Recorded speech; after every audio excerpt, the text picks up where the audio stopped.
الحمد لله رب العالمين والصلاة والسلام على سيد المرسلين أما بعد فأعوذ بالله من الشيطان الرجيم بسم الله الرحمن الرحيم قال الله تعالى في القرآن المجيد والفرقان الحميد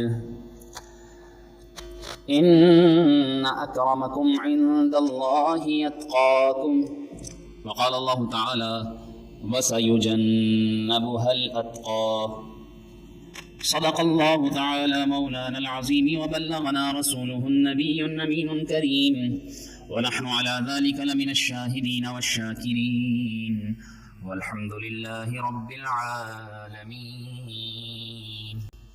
اللہ کریم کا شکر ادا کرتے ہیں کہ رب تعالیٰ نے ہمیں اپنے گھر میں حاضری کی سعادت بخشی۔ درود و سلام ہو اللہ کے آخری نبی محمد عربی صلی اللہ تعالیٰ علیہ وآلہ وسلم پر، آپ کی آل، آپ کے اصحاب، آپ کی ازواج، آپ کے اہل بیت، صحابہ، تابعین، تبع تابعین پر اللہ کی رحمتیں عنایتیں ہوں۔ تمام مومنین مومنات، مسلمین مسلمات اور ہم جتنے حاضر ہیں جن کے جو رشتہ دار اور بالخصوص اگر والدین دنیا سے چلے گئے، اللہ ان کی بھی بخشش فرمائے۔ آج 5 جنوری سن 2024 نئے انگریزی سال کا یہ پہلا جمعۃ المبارک ہے، 22 جمادی الثانی جمادی الاخری 1445 سے ہجری۔ اللہ رب العالمین کے قرب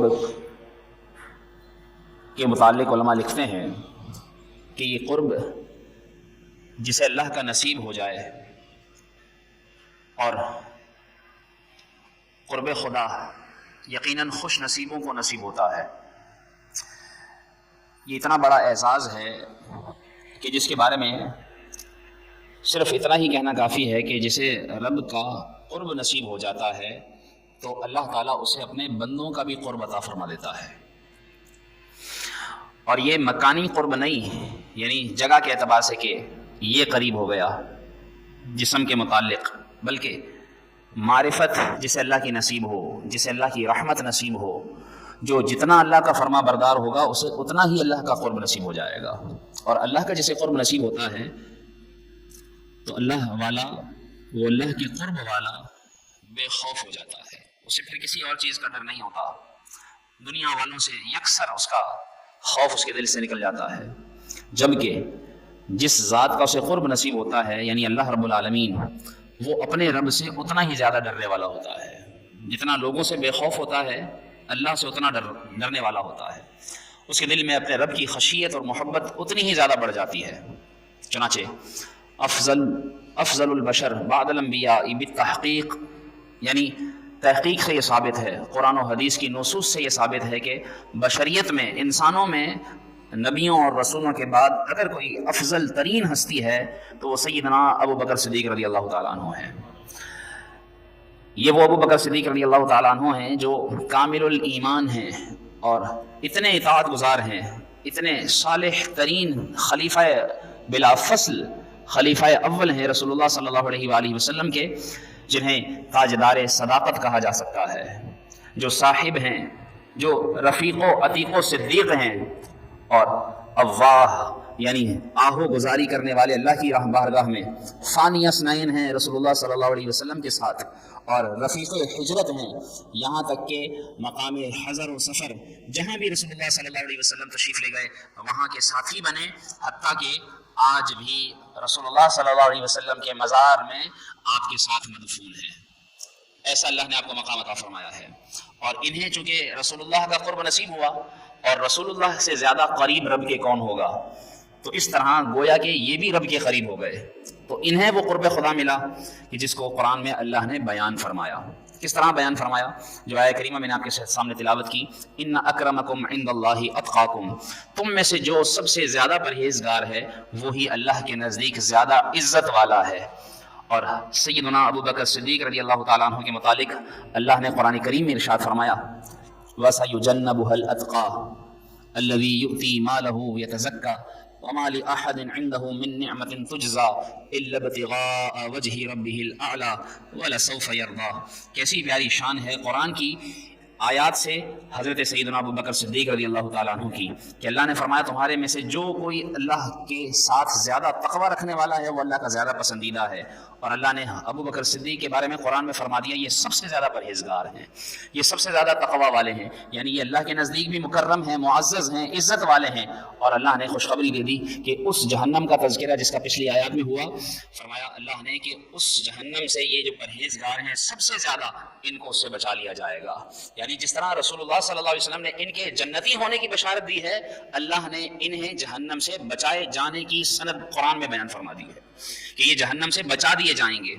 اور ان کے متعلق فرمایا کہ یہ وہ ہیں کہ ایک تو تقوی پرہیزگاری رکھتے ہیں، دوسرے نمبر پر فرمایا الذی یؤتی مالہ، یہ اپنا مال بھی اللہ کی راہ میں خوب دیتے ہیں، اللہ کی راہ میں خوب صدقہ و خیرات کرتے ہیں۔ جہاں سیدنا عمر فاروق اعظم آدھا مال اٹھا کر لاتے ہیں، وہاں ابو بکر صدیق اپنے گھر کا سارا مال اٹھا کر لے آتے ہیں۔ اور اللہ بیان فرماتا ہے وہ ہیں یہ جو دیتے ہیں اللہ کی راہ میں اپنا مال، کیوں؟ یتزکا، کہ یہ ظاہر میں بھی تقوی پرہیزگاری والے ہیں اور ان کا دل بھی صاف ستھرا روشن ہے، یہ ایسے متقی پرہیزگار ہیں۔ اور فرمایا کہ اللہ کے نزدیک کوئی ایسی جزا نہیں ہے کہ جو دی جائے، لیکن جو جزا اللہ دیتا ہے وہ کیا دیتا ہے؟ وہ انہیں عطا فرمائے گا۔ الا ابتغاء وجہ ربہ الاعلی، یہ جب بھی کوئی نیکی کرتے ہیں تو دنیا والوں کو راضی کرنے کے لیے نہیں بلکہ اللہ کو راضی کرنے کے لیے کرتے ہیں۔ اللہ راضی ہو جائے تو اللہ رب العالمین نے فرمایا جب یہ مجھے راضی کرنے کے لیے کرتا ہے تو فرمایا وَلَسَوْفَ يَرْضَىٰ، میں بھی اسے اتنا عطا فرماؤں گا کہ یہ بھی مجھ سے راضی ہو جائے گا، میں بھی راضی اور یہ بھی راضی۔ یہ اللہ نے قرآن میں آپ کی شان بیان فرمائی، اور احادیث میں رسول اللہ صلی اللہ علیہ وسلم کی دیکھیے کیسی ان کی شان بیان فرمائی۔ 11 ہجری میں ربیع الاول کے مہینے میں جب رسول اللہ صلی اللہ علیہ وسلم کا مرض شدت اختیار کر گیا تو آپ صلی اللہ علیہ وسلم نے جمعے کے دن نماز عشاء میں لوگوں کو حکم دیا مرو ابا بکر فلیصلی الناس، کہ ابو بکر کو حکم دیا لوگوں سے کہو کہ ان سے کہو کہ یہ نماز پڑھائے لوگوں کو۔ آپ رضی اللہ تعالیٰ عنہ کے بارے میں حضور علیہ السلام کے فرمان پر عرض کیا گیا یا رسول اللہ آپ انہیں مصلی پر کھڑا کر رہے ہیں، یہ تو یہ تاب نہیں لا سکیں گے کہ رسول اللہ کی موجودگی ہوتے ہوئے اور میں مصلی پر کھڑا ہوں اور رسول اللہ مصلی پر نہیں، تو آپ روئیں گے۔ آپ صلی اللہ علیہ وسلم نے پھر فرمایا میرا جو کہنا ہے کہ ان سے کہو کہ یہ نماز پڑھائیں۔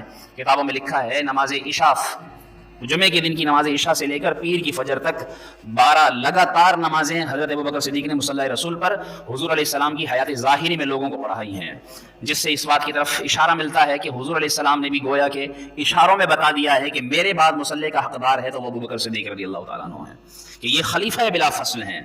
اور سیدنا علی المرتضیٰ کرم اللہ تعالی وجہہ الکریم کہ جو اسلام کے چوتھے خلیفہ، سیدتنا فاطمہ الزہرا رضی اللہ تعالیٰ عنہ کے وصال کے بعد آپ نے کئی شادیاں کی۔ ایک آپ کے بیٹے ہیں محمد بن حنفیہ، ان کی والدہ کا نام حنفیہ، اس کی مناسبت سے یہ محمد بن حنفیہ کہلاتے ہیں، حضرت علی کے بیٹے۔ حضرت علی سے یہ بیٹے پوچھتے ہیں کہ آپ نے کتنے لوگوں کو رسول اللہ کے بعد دیکھا ہے، تو ان میں سے سب سے افضل کس کو پایا ہے، کون سب سے زیادہ اچھا تھا، خیر والا تھا، بہترین تھا؟ آپ نے فرمایا ابو بکر سب سے اچھا تھا رسول اللہ کے بعد۔ وہ پوچھتے ہیں یا رسول اللہ پھر، حضرت علی سے پوچھتے ہیں بابا جان اس کے بعد پھر کون افضل تھا؟ آپ نے کہا عمر۔ اس کے بعد کہتے ہیں کہ میں نے پھر کہا پھر تو آپ ہی ہوں گے، کیونکہ بیٹے کہتے ہیں کہ مجھے لگتا تھا کہ میں پھر پوچھوں گا تیسرے نمبر پر کون ہے تو یہ حضرت عثمان کہہ دیں گے، تو میں نے آپ کا نام یعنی والد کا نام خود لے لیا کہ پھر تو آپ افضل ہوں گے۔ آپ نے کہا میں تو عام سا مسلمان ہوں، بس یہ آپ کی عاجزی ہے حضرت علی رضی اللہ تعالیٰ عنہ کی۔ تو یہ شان ہے سیدنا فاروق اعظم رضی اللہ تعالیٰ عنہ کی۔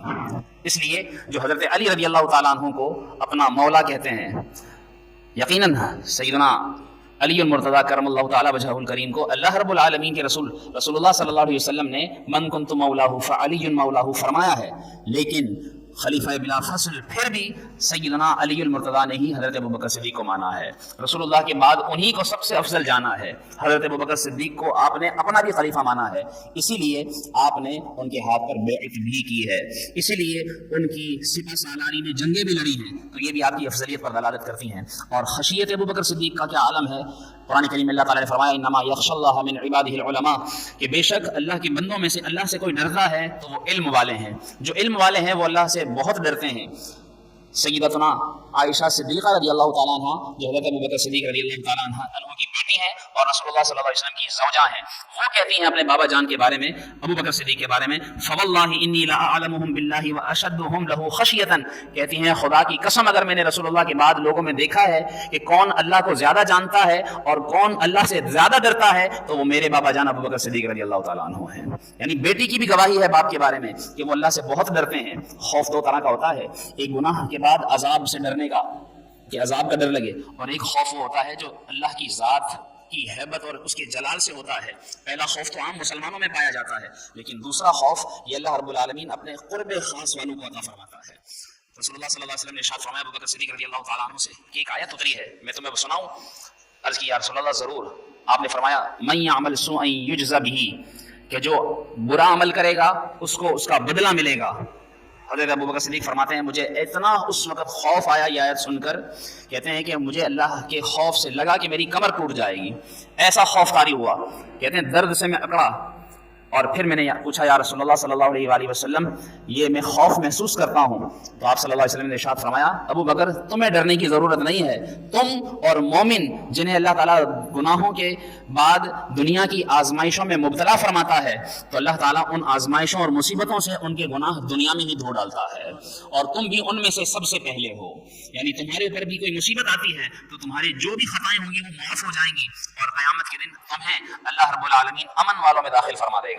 جبکہ جو گناہگار ہوتے ہیں ان کے گناہ کی وجہ سے ان کی سزائیں جمع ہوتی رہتی ہیں اور وہ سزائیں انہیں قیامت میں ملیں گی.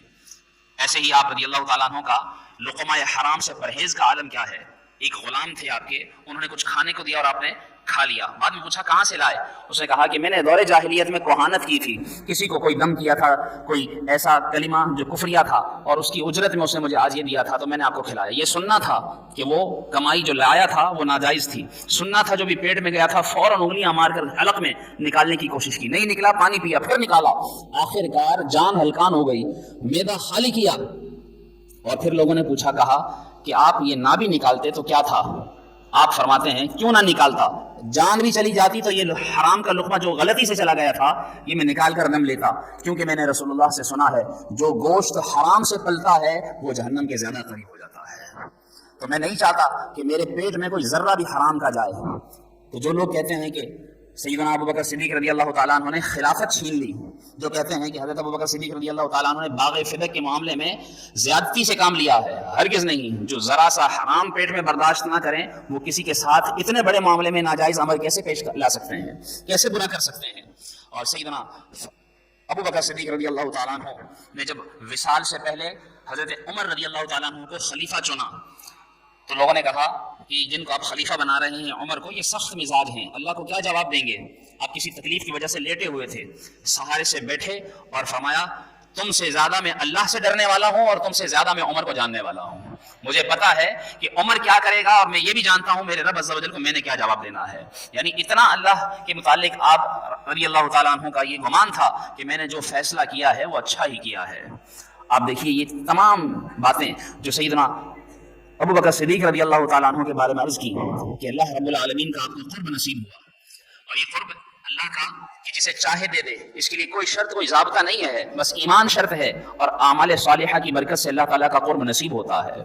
اور حضرت ابو بکر صدیق رضی اللہ تعالیٰ عنہ نے یہ قرب خدا ایسا پایا کہ تقوی و پرہیزگاری میں سب سے آگے، اللہ کے رسول صلی اللہ علیہ وسلم کی بارگاہ میں مال دینے میں سب سے آگے، اللہ کی رضا پانے میں سب سے آگے. آج ہم غور کریں ہماری کیا حالت ہے، ہم کتنا تقوی پرہیزگاری اختیار کرتے ہیں. جہاں پر بھی جھوٹ کا موقع ملتا ہے فوراً جھوٹ بول دیتے ہیں، وہاں نہیں ڈرتے. تقوی کا مطلب ہے ڈرنا، لیکن ہم اللہ سے نہیں ڈرتے. اور ابو بکر صدیق رضی اللہ تعالیٰ عنہ اتقا، سب سے زیادہ اللہ سے ڈرنے والے تھے. تو ان کی سیرت سے ہمیں یہ سیکھنے کو ملتا ہے کہ ہم بھی اللہ سے ڈریں اور ایسا ڈریں کہ کوئی غلط کام نہ کریں. آپ کی سیرت سے ملتا ہے کہ اللہ کی راہ میں مال خوب خرچ کرتے تھے. ہم خوب نہیں خرچ کر سکتے، تھوڑا تو خرچ کر سکتے ہیں، جتنا اللہ نے ہمیں حیثیت طاقت توفیق دی ہے اتنا تو کر سکتے ہیں، لیکن اتنا بھی نہ کریں. تو پھر ان کی سیرت سے ہمیں کیا سیکھا؟ ہم نے کیا سیکھا؟ ان کی سیرت سے ہمیں یہ سیکھنا چاہیے کہ یہ تو ایسے فنافر رسول تھے کہ رسول اللہ صلی اللہ علیہ وسلم کا ارشاد سنتے تھے اور اپنا سب کچھ حضور کی بارگاہ میں پیش کر دیا کرتے تھے. ہم دیکھتے ہیں کہ ہمیں جہاں اللہ کی راہ میں خرچ کرنا چاہیے خرچ کریں، یہ ان کی سیرت سے ہمیں سبق ہے. اور پھر یہ جو بھی نیک عمل کرتے تھے، برائی سے بچنا، نیکیاں کرنا، مال خیرات کرنا، صدقہ کرنا، کس لیے؟ اللہ کی رضا کے لیے. اور ہم لوگوں کو خوش کرنے کے لیے کرتے ہیں. ہمارا کوئی عمل اللہ کے سوا کسی اور کو خوش کرنے کے لیے نہیں ہونا چاہیے، صرف اللہ کو راضی کرنا چاہیے۔ وہی حقیقی رب عز و جل ہے جو دنیا میں بھی اور آخرت میں بھی اس کا صلہ اور بدلہ عطا فرمائے گا۔ اور آپ رضی اللہ تعالیٰ عنہ کی ہمیں امامت و خلافت بھی معلوم ہوئی کہ آپ نے رسول اللہ صلی اللہ علیہ وسلم کی موجودگی میں بھی امامت فرمائی، اور آپ صلی اللہ علیہ وسلم کے بعد آپ سب سے پہلے خلیفہ بھی بنے۔ آپ رضی اللہ تعالیٰ عنہ ہی ہیں کہ جن کے متعلق آپ کی بیٹی گواہی دے رہی ہے کہ میرا باپ اپنے رب سے سب سے زیادہ ڈرنے والا ہے لوگوں میں سے۔ آج ہمارے بارے میں ہماری بیٹی، ہمارے بارے میں ہماری اولاد، ہمارے بارے میں ہماری بیوی، ہمارے بارے میں ہمارے ماں باپ، ہمارے بارے میں ہمارے رشتہ دار، ہمارے پڑوسی کیا کہتے ہیں؟ وہ یہ کہتے ہیں کہ یہ تو جھوٹا ہے، وہ یہ کہتے ہیں کہ یہ تو دھوکے باز ہے، وہ یہ کہتے ہیں کہ اس سے بچ کر رہنا، اپنے بچوں کو اس کے پاس نہ بٹھانا، یا یہ کہتے ہیں کہ ہاں بھائی نمازی آدمی ہے، اس کے ساتھ اٹھا بیٹھا کرو۔ ہم غور کر لیں کہ ہمارے بارے میں لوگ کیا کہتے ہیں۔ جس کے بارے میں لوگ اچھا کہیں گے سمجھ لیجئے کہ وہ اچھا ہے، جس کے بارے میں لوگ برا کہیں گے سمجھ لیں کہ وہ برا ہے۔ آپ صلی اللہ علیہ وسلم کے قریب سے ایک جنازہ گزرا، کچھ لوگوں نے تعریف کی، آپ صلی اللہ علیہ وسلم نے ارشاد فرمایا جنتی ہے۔ پھر ایک کچھ دیر میں جنازہ گزرا اور لوگوں نے برائی کی تو آپ نے فرمایا جہنمی ہے۔ آپ صلی اللہ علیہ وسلم سے صحابہ نے پوچھا یا رسول اللہ ایک کے بارے میں جنتی اور ایک کے بارے میں جہنمی کیوں فرمایا؟ فرمایا جیسا لوگوں کی زبان پر ہے ویسا ہی بندہ اللہ رب العالمین اس بندے کے ساتھ سلوک فرماتا ہے۔ تو معلوم ہوا لوگوں کے نزدیک ہمارا کیا مقام ہے، ہمارا کیا وقار ہے، ہماری کیا حیثیت ہے، لوگ ہمیں کس نظر سے دیکھتے ہیں۔ ہمیں چاہیے کہ ایسے کام کریں، اچھے کام کریں گے تو لوگ اچھا کہیں گے، برا کریں گے تو پھر برا ہی کہلائیں گے۔ اس لیے اچھے نیک کام کریں، اور پھر خوف خدا، اللہ سے ڈرنا۔ آج ہم اللہ سے بے خوف ہو چکے ہیں، ہمارے دل میں خوف خدا نہیں۔ دوسروں کو کہتے ہیں چھوٹی چھوٹی بات پر خدا کا خوف کرو اور اللہ سے ڈرو، لیکن اپنے آپ کو کتنی بار سمجھاتے ہیں کسی غلط کام پر کہ اللہ سے ڈر، اللہ سے ڈر، اللہ کا خوف کر، اللہ کے عذاب سے ڈر، موت سے ڈر، اور اپنی آخرت کو محفوظ کر، بچا، اپنی آخرت کو سنوار۔ خود کو کتنا سمجھاتے ہیں، سمجھانا چاہیے۔ اور ساتھ ساتھ یہ دنیا کی آزمائشیں، تکلیفیں، یہ اللہ کی طرف سے آزمائشیں، یہ مصیبتیں، یہ سمجھ لیجیے ہمارے گناہوں کا کفارہ بنتی ہیں، تو ان پر واویلا نہ مچائیں، ناشکری نہ کریں۔ ابو بکر صدیق کی سیرت ہمیں سکھاتی ہے کہ صبر سے کام لیں، اور آپ رضی اللہ تعالیٰ عنہ نے جتنی تکالیف دین کی راہ میں اٹھائیں وہ ابو بکر صدیق رضی اللہ تعالیٰ عنہ کی سیرت میں ملتا ہے۔ جب آپ نئے نئے مسلمان ہوئے اور جب آپ نے کعبے میں اپنے ایمان کا اعلان کیا تو کفار مکہ نے آپ کو پکڑ کر مارنا شروع کر دیا، اتنا مارا کہ لہو لہان کر دیا، اور جب بے ہوش ہو گئے تو پھر کسی نے کہا کہ ان کو نہ مارو، یہ تو تجارت کرتے ہیں اور ملک شام کے راستے میں ان کے قافلے رکتے ہیں، تمہاری تجارت مشکل نہ ہو۔ پھر لوگوں نے چھوڑا اور پھر انہیں اٹھا کر جب ان کے گھر پہنچایا گیا، پورا دن گزرنے کے بعد جب ہوش آیا تو پھر اس غشی کے عالم میں بھی آنکھ کھلتے ہی ماں اور بیوی پاس آتی ہیں اور کہتی ہیں کہ شاید یہ ہم سے کچھ کھانے پینے کو مانگے گا، لیکن ابو بکر صدیق رضی اللہ تعالیٰ عنہ کی زبان سے پہلا جملہ جو نکلتا ہے وہ یہ نکلتا ہے مجھے یہ بتاؤ کہ میرے آقا میرے نبی کا کیا حال ہے، وہ کیسے ہیں۔